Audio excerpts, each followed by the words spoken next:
ওরে গৃহবাসী খোলদার খোল লাগলো যে দোল। রবীন্দ্রনাথ ঠাকুরের এই অমর আহ্বানে সাড়া দিয়ে ঋতুরাজ বসন্তকে বরণ করে নিতে এক অনন্য উৎসবের সাক্ষী থাকলো ত্রিপুরার ধর্মনগর শহর।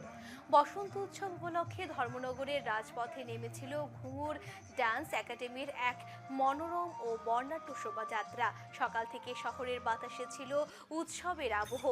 একাডেমির খুদে সদস্যরা বসন্ত রঙে শাড়ি ও পাঞ্জাবিতে সজ্জিত হয়ে নাচ গান আর ছন্দে মেলে ধরেছিল বাঙালির চিরায়ত সংস্কৃতির অপূর্ব ঝলক। রঙিন আবির, পলাশ ফুল আর ঘুঙুরের তালে তালে পুরো রাজপথ যেন মুহূর্তের মধ্যে রূপ নেয় এক টুকরো শান্তি নিকেতনে। শিশুদের প্রাণবন্ত নৃত্যভঙ্গি ও সুরেলের সঙ্গীতে প্রকৃতির প্রতি শ্রদ্ধার্ঘ্য নিবেদনের দৃশ্য মন ছুঁয়ে যায় সকলের।